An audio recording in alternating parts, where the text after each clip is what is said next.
তো guys, first আপনাদেরকে এই ভিডিওটা কিন্তু আগে আমি দেখাবো, তারপর কিছু বক্তব্য দেব এবং আপনাদের ব্যক্তিগত মতবাদ কিন্তু জানাবেন। তো আগে ভিডিওটা আপনারা দেখুন।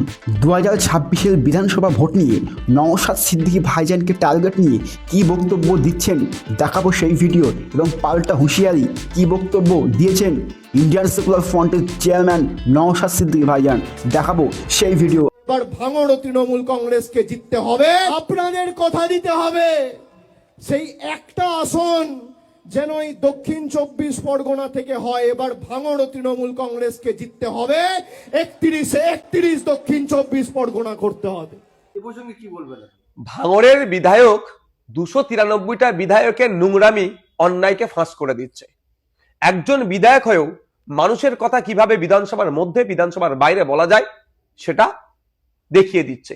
আজকে রাজ্যের মানুষ বিধায়কদের মাইনে, ফোন খরচ থেকে শুরু করে কি করা অ্যাক্টিভিটি কি হওয়া দরকার সেটাও জানতে পারছে ভাঙড়ের একমাত্র বিধায়ক সংযুক্ত মোর্চা তথা আইএসএফ এর বিধায়কের জন্য।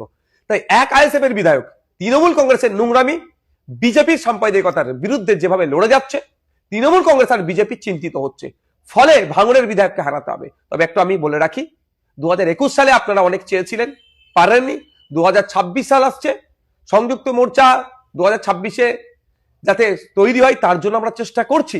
তারপরেও বলছি, আমরা এই বিগত 4.5 বছরে যা পারফরমেন্স করছি, রাজ্যের বিভিন্ন প্রান্ত থেকে ভাঙড় উপহার দেবে বিধানসভাকে। অর্থাৎ ডবল ডিজিটের বিধায়ক বিধানসভায় যাবে আইএসএফ এর পক্ষ থেকে।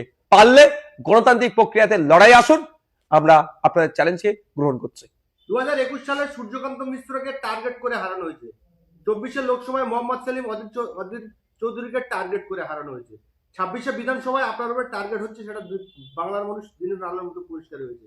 কিভাবে এই টার্গেট থেকে বাঁচবেন? দেখুন, টার্গেট ভালো পথে আছে বলে টার্গেট হচ্ছে, কোনো অস্বীকার করার কোনো জায়গা নেই। বাংলার মানুষ বুঝতে পারছে, অলিতে গলিতে চর্চা হচ্ছে। তবে একটা কথা বলবো, গণতন্ত্রের শেষ কথা মানুষই বলে।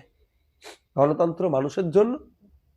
এই গণতান্ত্রিক পদ্ধতিতে আমরা সমস্ত রকম টার্গেটকে উপেক্ষা করে শুধু ভাঙড় নয়, ক্যানিং থেকে শুরু করে, আমডাঙ্গা থেকে শুরু করে, বাদুড়িয়া থেকে শুরু করে, দেগঙ্গা থেকে শুরু করে, হরিয়ারপাড়া থেকে শুরু করে, রানীনগর থেকে শুরু করে, সুজাপুর থেকে শুরু করে আলিপুর দুয়ার পর্যন্ত, এদিকে ঝাড়গ্রাম থেকে শুরু করে পুরুলিয়া, বাঁকুড়া হয়ে বিভিন্ন জায়গায় আইএসএফ ব্যাপক ফল করে বিধানসভার মধ্যে আসছে।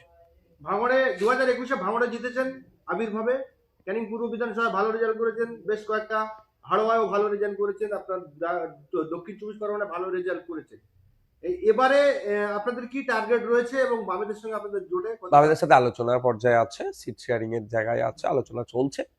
দেখুন, একটা কথা বলি, আমরা চাই বিজেপি তৃণমূলকে বাংলা থেকে শূন্য করতে হবে। বিজেপি তৃণমূলকে বাংলা থেকে একেবারে শূন্য করতে গেলে যত সেকুলার ফোর্স গুলো আছে ঐক্যবদ্ধ হতে হবে, তাহলে সহজেই হারানো যাবে। সেই জন্য আমরা এগিয়ে গিয়েছি, সমস্ত রকমের ইগোকে দূরে সরিয়ে দিয়ে লেফট ফ্রন্ট কংগ্রেসকে চিঠি করেছি এবং অন্যান্য রাজনৈতিক দলের সাথে আলোচনা চলছে। আমরা চাই দ্রুততার সাথে এই জোট সম্পূর্ণ এবং বিজেপি তৃণমূলকে বাংলা থেকে পরাস্ত করি।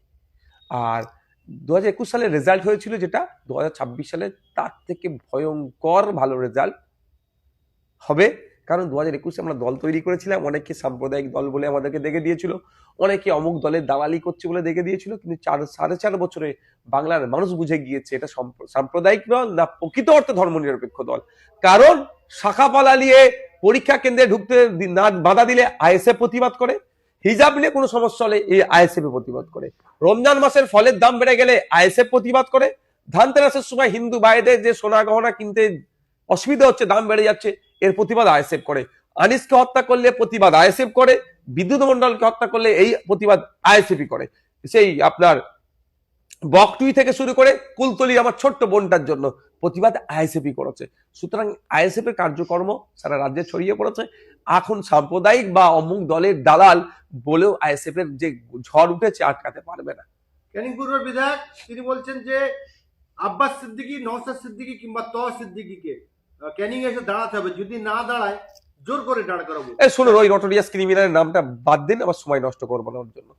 আপনি তো নটোরিয়াস ক্রিমিনাল বলছেন, উনি বলছেন যে আমাকে নটোরিয়াস ক্রিমিনাল বলছে, আপনাদের কি রাগ হচ্ছে না? কাকে বলছে? সাধারণ মানুষকে বলছে। হ্যাঁ, সাধারণ মানুষকে বলবো, ওনার কথায় উত্তেজিত হবেন না। নটোরিয়াস ক্রিমিনালকে আবারও বলছি, ক্যানিং পূর্বের বিধায়ক শওকত মোল্লা সাহেব একজন নটোরিয়াস ক্রিমিনাল। যদি এটা উনি না হয় তাহলে ওনাকে বলুন যে আমার বিরুদ্ধে আইনত ব্যবস্থা নিতে।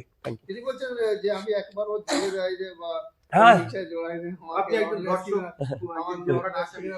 বলছি তো, যদি ওনার মনে হয় যে ওনার সম্পর্কে এই মন্তব্য করাটা ওনার জন্য অবমাননাকর হয়ে যাচ্ছে, সেই জন্য তার সম্পর্কে আমি বাজে মন্তব্য করার জন্য ওনার অধিকার আছেন। উনি পাবলিককে উত্তেজিত করে কিচ্ছু লাভ হবে না। পাবলিক অত বোকা নয়, পাবলিক জানে যে মারামারি হানাহানিতে জড়ালে দিনের শেষে পাবলিকই ফাঁসবে, ভালো করে জানে। তো যদি মনে হয় শওকত সাহেবের সম্মান হানি হচ্ছে, তার জন্য চলে যান কোর্টে, কোর্টে গিয়ে মামলা করুন নওশাদের বিরুদ্ধে যে শওকত সাহেবের মানহানি হয়েছে। তো কোর্টকে কি বলবে যে আমাকে নটোরিয়াস ক্রিমিনাল বলেছে বলে আমার মানহানি হয়েছে? আমাকে ডাকে যদি কোর্টকে দিয়ে দেখাবো ন্যাশনাল হিউম্যান রাইটস কমিশন ওনাকে বলেছেন নটোরিয়াস ক্রিমিনাল, তাহলে মানহানিটা ওই ন্যাশনাল হিউম্যান রাইটস কমিশনের বিরুদ্ধে করুক। কোর্টে গিয়ে তো কোনো লাভ হবে না, এমনি আপনিও কতবার কোর্টে গিয়েছেন। হ্যাঁ, খোঁজ নিয়ে দেখুন না লাভ হচ্ছে কি লস হচ্ছে ওনার, উনি বলতে পারবেন। 21শে জানুয়ারি দলের প্রতিষ্ঠাতা দিবস, এবার কি পারমিশন পেলেন? একদম সব কাজ সব রেডি করা হয়ে গেছে। না, আপনি গতবার বক্তব্য দিতে পারবেন না? কিংবা কেন পারবো না? আব্বাস সিদ্দিক ভাইজান কেন পারবে না? এতটুকু বলছি তো কোচে ভাড়া অন্য দেখুন, পন্থা একটা বন্ধ হলে 100টা খুলে, এটুকু মাথায় রাখবেন। প্রার্থী চয়ন হয়েছে আপনাদের? হ্যাঁ, প্রার্থী কেন চয়েস হবে না, হচ্ছে। ক্যানিং পূর্ব কি রাপারটা প্রার্থী দেওয়া হবে? সবটা বলে দিলে তো ভয় কি যাবে, দাঁড়ান না একটু। তো গাইস, আপনারা তো নিশ্চয়ই ভিডিওটা আপনারা দেখলেন। তো আপনাদের ব্যক্তিগত মতবাদ কিন্তু নিশ্চয়ই ভিডিওর কমেন্টস বক্সে দিয়ে যাবেন। তো গাইস, আমার ছোট্ট একটা পার্সোনাল জ্ঞানে একটাই বলতে চাই যে 2026-এ নওশাদ সিদ্দিকী ভাইজানকে মানুষ কিন্তু দুহাত দিয়ে সাপোর্ট দেবে। এবং ভাইজান যে গত 4.5 বছরে যে কাজগুলো মানুষের জন্য কিন্তু চালিয়েছেন, নিশ্চয়ই কিন্তু মানুষ তার ফল কিন্তু ভাইজানকে দুহাত দিয়েই সাপোর্ট ও ভালোবাসা কিন্তু নিশ্চয়ই দেবে। এমন একটা বিধায়ক যে পশ্চিমবাংলার বুকে যার টোটাল মাসের মাইনেটা, সেই টাকাটা পর্যন্ত হাত লাগায় না, সেই টাকাটা পর্যন্ত নিজের পিছনে খরচা করে না। টোটাল মাসের টাকাটাই সমগ্র সমাজের গরিব দুঃখী অসহায় লাঞ্ছিত বঞ্চিত এই সমস্ত মানুষের পিছনে ব্যয় করে। তার নাম নওশাদ সিদ্দিকী। হ্যাঁ, সেই বিধায়কটার নাম হচ্ছে নওশাদ সিদ্দিকী। মানুষ দুহাত দিয়ে 26-এ নিশ্চয়ই ভাইজানকে ভালোবাসা দিয়ে সাপোর্ট দেবে। এবং আপনাদের ব্যক্তিগত মতবাদ কিন্তু এই ভিডিওর কমেন্টস বক্সে দিয়ে যান।